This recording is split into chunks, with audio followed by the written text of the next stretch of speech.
The day started like any other. I had woken up early, had my usual coffee, and prepared myself for another day of work at the company. Emily, my wife, was still sleeping soundly when I left the house. Routine was something that comforted me, the predictability of daily events, but that day, something was about to break this monotony irreversibly. I was already in the office, immersed in spreadsheets and financial reports, when my cell phone vibrated on the table. It was a message from Emily. "I need you to get my cell phone from the kitchen. I forgot it on the counter, and I'll need it later. Thank you, love." It wasn't unusual for her to forget her cell phone, but it took my focus away. I got up, went to the kitchen, and there was the device, exactly where she had mentioned. I picked up my cell phone, and when I saw the screen lit up, something caught my attention. A message from Michael Turner. His name shouldn't provoke any reaction in me. After all, he was just an employee. But at that moment, something inside me awakened an uncomfortable curiosity. I resisted the temptation to peek, but the insistence of my thoughts was stronger. I opened the message and, upon reading the first words, my heart skipped a beat. "I can't wait to meet you again, my love." That was a shock. Hands shook as I scrolled through previous conversations. The messages were clear, explicit, revealing a case that, until then, I could not imagine. Emily and Michael, my wife and my employee. The betrayal was there, naked and raw, before my eyes. I sat in the kitchen chair, trying to process what I had just discovered. What should I do? Confront her immediately? Fire Michael? The answers weren't coming, but one thing was certain. I needed irrefutable proof. So I decided to look for a private detective. I called a trusted friend, who recommended someone discreet and efficient. I made an appointment on the same day. That night, when Emily came home, I tried to act normal, but her every word, every gesture seemed filled with falsehood. I observed her with different eyes, looking for signs that, until then, I had ignored. "How was your day, love?" she asked, with a smile on her face as she poured herself some wine. "Relax, plenty of work," I replied, trying to hide the bitterness in my voice. The next day, I met with the detective in a discreet cafe. He was a man of few words, but with an attentive eye. I explained the situation, gave Emily's cell phone with the messages, and asked him to gather all the evidence he could. "Don't worry, Mr. Anderson. I'll have everything you need in a few days," he assured. Meanwhile, I started thinking about how I could use my financial experience to turn the situation in my favor. The company, although inherited by Emily, had its financial pillar in me. I knew every loophole, every weak and strong point. I knew that, with the evidence of infidelity, I could manipulate the finances in order to transfer control of the company to my name. It was a risky plan, but betrayal could not go unpunished. The following days were a whirlwind of emotions and planning. Every time I saw Michael in the office, I felt a growing fury, but I maintained the facade of normality. He was determined to wait for the detective's evidence before taking any action. Emily, in turn, continued her routine, oblivious to the fact that her world was about to fall apart. The plan was in motion. The nights were filled with calculations, contract reviews, and legal strategies. I knew I had to be meticulous, that any mistake could be fatal to my goals. Finally, the detective called me. "Mr. Anderson, I have everything you need. Photos, recordings, and more messages. When can we meet?" My heart beat faster. The moment of truth was coming, and nothing would be the same again. I was sitting in the leather armchair in my office, the soft light from the desk lamp casting shadows on the walls. The private detective, Mr. Martins, was in front of me, his expression serious and his eyes fixed on me. He placed a worn folder on the table and pushed it toward me. "Mr. Anderson, here is the evidence you asked for," he said, in a voice that seemed to weigh tons. I opened the folder with shaking hands. There they were, photos of Emily and Michael in compromising situations, holding hands, furtive kisses, meetings in restaurants and hotels. Each image was a blow to my heart. In addition to the photos, there were also recordings of conversations between the two, where they spoke openly about the case and how they were deceiving me and the company's employees. It's devastating," I muttered, feeling a mix of anger and sadness. "Thank you, Mr. Martins. I will need some time to process this." The detective nodded, got up, and left the office, leaving me alone with the evidence of betrayal. I stood there, looking at those photos, trying to understand how everything had gotten to this point. How could Emily cheat on me with someone so close? And more importantly, what would I do now? I decided it was time to confront her. I could no longer live with this doubt eating away at my soul. I walked upstairs to our bedroom, where Emily was sitting on the bed, reading a book. When I entered, she looked at me with a surprised expression. "John, what are you doing here so late?" she asked, trying to seem unconcerned. "We need to talk, Emily," I replied firmly, holding up the folder with the evidence. She frowned nervously. "About what?" "About that," she said, tossing the folder onto the bed next to her. She opened the folder and began leafing through the photos and documents. His expression went from curiosity to shock and finally to despair. "John, I can explain," she began, but I interrupted her. "No, Emily, there's nothing you can say that will change the fact that you cheated on me," I said, my voice filled with suppressed anger. "I trusted you, and you destroyed that trust. It was a mistake, John. I was confused. I didn't want this to happen," she tried to justify, tears starting to roll down her face. "You didn't want to? Then why did you continue? Why did you lie to me all these months?" I asked, feeling the fury rising inside me. Emily was silent, not knowing how to respond. I took a deep breath, trying to stay calm.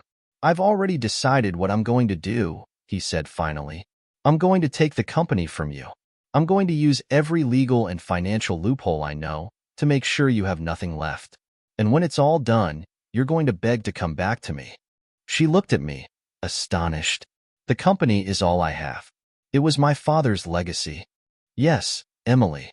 You should have thought about that before betraying me," I replied coldly. "Now, you will see what I am capable of." He leaves the room, leaving Emily in shock. Anger and determination drove me. I couldn't allow her and Michael to get away with this betrayal. I would use my financial expertise to turn the tables in my favor and make sure Emily paid dearly for every lie, every mistake. Now, I had a clear goal, and I wouldn't rest until I saw it accomplished. I started to feel the adrenaline rush through my body every time I thought about what I was about to do. I knew that financial manipulation would require caution and precision, and every move would be crucial to the success of my plan. I began transferring shares and assets into my name discreetly, using my expertise in finance to explore every loophole I found. I knew I couldn't leave a trace. Any slip-up could ruin everything. "John, are you sure this is the best approach?" asked my friend and lawyer, Daniel, as we reviewed the documents in my office. "There's no going back after this." "I know, Daniel, but she betrayed me, and I'm going to make her pay for it," I replied, my voice firm and full of determination. The following weeks were a true test of patience and skill. I was always one step ahead, moving pieces on the corporate chessboard without anyone noticing. Emily and Michael, on the other hand, were beginning to realize that something was wrong. The company's performance fell, and board meetings became increasingly tense. "Michael, are you sure everything is under control?" I heard Emily ask at one of these meetings. I could see the nervousness in his eyes, the uncertainty beginning to erode his usual confidence. "Yes, Emily, we're just going through a rough patch. Maybe we should review some strategies," Michael replied, trying to sound confident, but the sweat on his forehead betrayed his nervousness. I watched everything closely, almost enjoying their growing desperation. He knew it was a matter of time before they started getting suspicious, but he was prepared for that. My every move was calculated, every transaction carefully masked.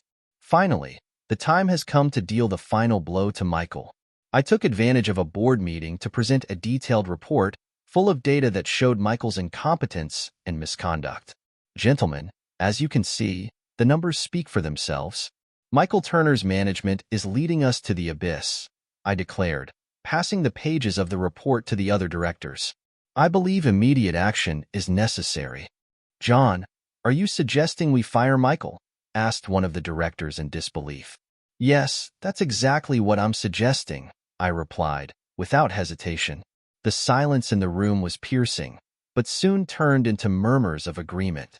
Michael, pale and speechless, looked at Emily, waiting for her to defend him. Emily, do you have anything to say? I asked, locking my eyes with hers. She hesitated for a moment, but knew she had no choice. If the data is accurate, then we should consider firing Michael, he said, his voice shaking. Michael was fired that same afternoon, amid accusations of misconduct and incompetence. He tried to argue, but it was too late. I had achieved another victory. As Michael packed his things, he approached me, his eyes full of hate. You're going to pay for this, John. I know you're behind all of this. Good luck trying it out, Michael, I replied coolly, turning my back to him. With Michael out of the way, he knew Emily would be more vulnerable than ever. The company, already fragile, began to crumble under the weight of its bad decisions. She tried everything to save the business, but each attempt only took her deeper into the depths. John, we need to talk, Emily said one night, her voice thick with desperation. About what, Emily? I asked, feigning disinterest. About the company, about us. I made a mistake, John. Please help me make it right, she begged, her eyes teary. You made your choice, Emily. Now, deal with the consequences, I replied coldly, taking a strange pleasure in watching her beg. Each day that passed, I saw my plan come to fruition perfectly. The company was almost completely under my control, and Emily, the woman I once loved, was about to lose everything. And I was ready to see it happen, without an ounce of remorse. I woke up that morning with a sense of impending triumph. The coffee was warm in my hands as I watched Emily descend the stairs, her face still marked by the despair of the night before. She tried to hide it, but I could see the tension in her eyes. He knew she was in a panic, trying to find a way to save the company her father had built. Little did she know that I was about to take complete control. At the office, things were tense. Michael was no longer part of the team, and his absence was a relief to many. Emily, however, was clearly overwhelmed, trying to cope with her falling income without her lover's support. Meetings became crucial moments for me. It was there that I planted the seeds of doubt among shareholders and strengthened my position. John, she called to me that morning, her voice shaking. We need to talk about the company. Things are getting out of hand. Of course, Emily, I replied, keeping my expression neutral. Let's go to my room. As she closed the door, she began to speak quickly, almost desperately. I know I made mistakes, but we need to find a solution. The company is in danger. Emily, I interrupted, I'm already taking care of everything. You know I'm the best at this. Trust me. She looked at me, surprised. What do you mean by that? I want to tell you that I'm speeding up the transfer process. Soon, the company will be completely under my control. You don't need to worry anymore. Her expression quickly changed from surprise to horror. What? You can't do that. I can and I will, Emily. You betrayed me, and now I'm just returning the favor. The company will be mine, and you, well, you'll have to find another way to support yourself. She stood there, speechless, as I returned to my table, signaling that the conversation was over. In the days that followed, I intensified my actions. I used all the inside information I had to ensure the transfer was quick and effective. Documents were signed, shares transferred, and within days I was in complete control. Emily could barely keep herself steady, running from side to side, trying to find a way out. Finally, the emergency meeting was called. Shareholders were restless, eager for answers about the company's financial situation. Emily entered the room with a defeated expression, while I, with an air of confidence, took my place at the head of the table. Ladies and gentlemen, I began, thank you for being here today. I have some important updates to share. Emily tried to interrupt, but I silenced her with a gesture.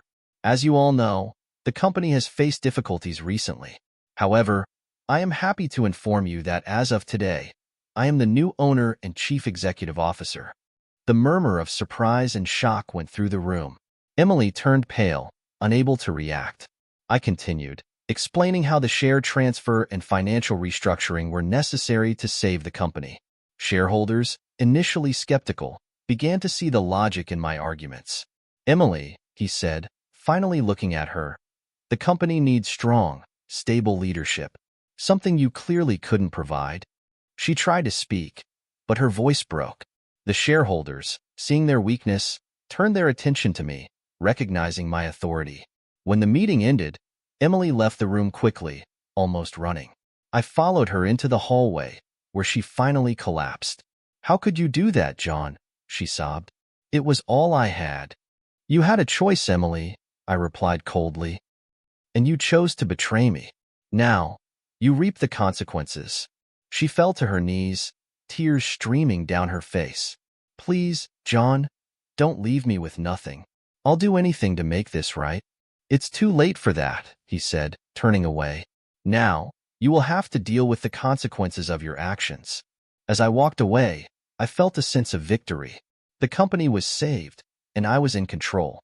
Emily, broken and humiliated, was finally paying the price for her betrayal. The next step would be to ensure the company prospers further under my leadership. I was ready for it. After that fateful meeting in which I took control of the company in front of the shareholders, I knew that Emily would try everything to win back her space, or, at least, me.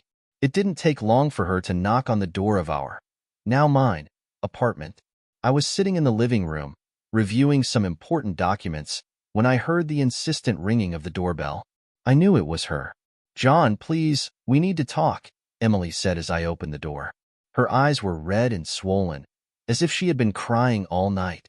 Still, there was a determination in his voice that I couldn't ignore. "Come in," I replied coldly, giving him passage. "But be quick.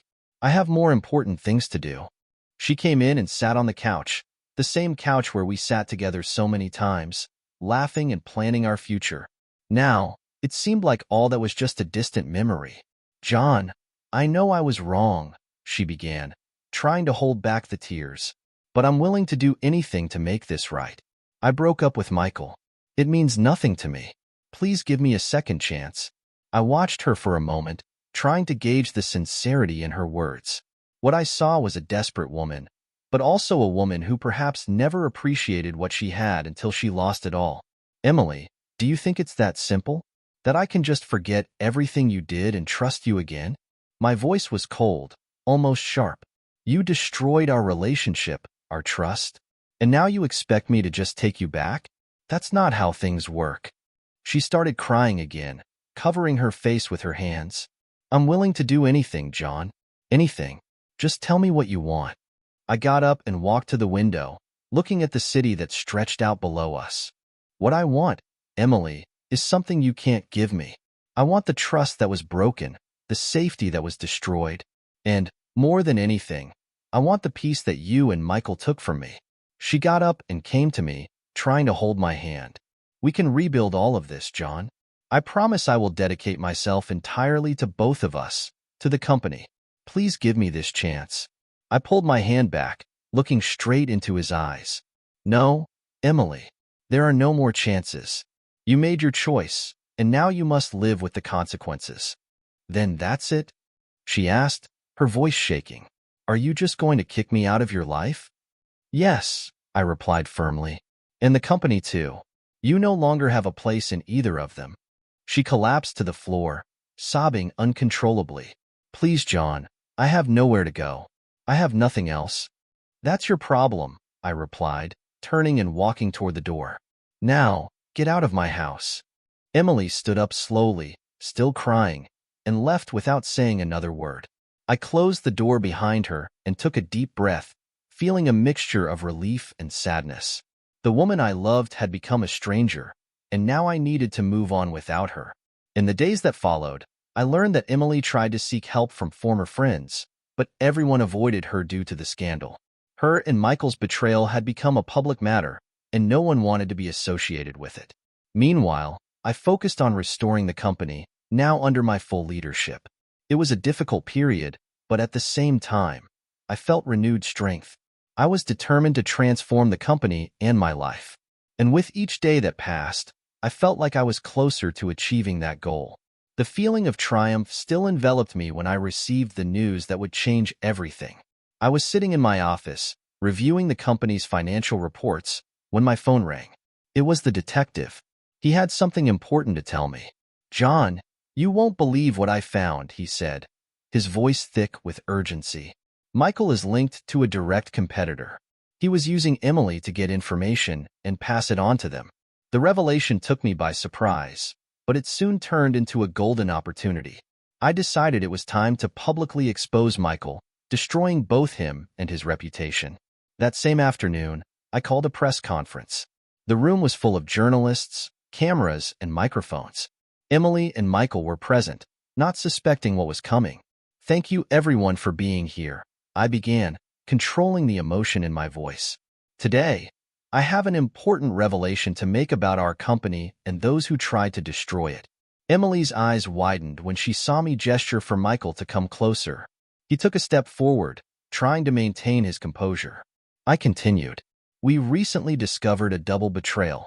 Not only was my wife, Emily, unfaithful, but the man she was cheating on me with, Michael Turner, was passing confidential information to a competitor." A murmur of shock ran through the room. Emily turned pale, and Michael, visibly nervous, tried to interrupt. "That's a lie, John. You can't prove it." "Ah, but I can," I replied calmly.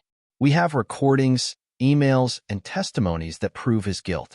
I presented the evidence for everyone to see. Journalists rushed to take photos and take notes. Michael was ruined, and I turned to Emily. "Emily, you not only destroyed our marriage, but you also put our company at risk because of your recklessness. Now, you will have to face the consequences." She tried to defend herself, tears streaming down her face. "John, please, I didn't know. I was tricked. Forgive me." But I had no more mercy to offer. "You made your choice, Emily. Now face the consequences." With the press conference over, Michael was immediately arrested for corporate espionage.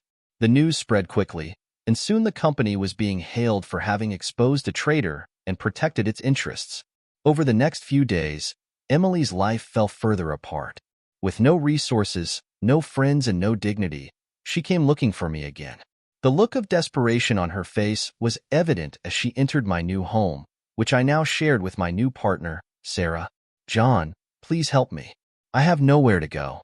I promise I will change. I just need a chance." I looked at her, feeling a mixture of compassion and satisfaction. "Emily, I forgive you. But that doesn't mean I'm going to help you. You chose your path, and now you have to deal with the consequences.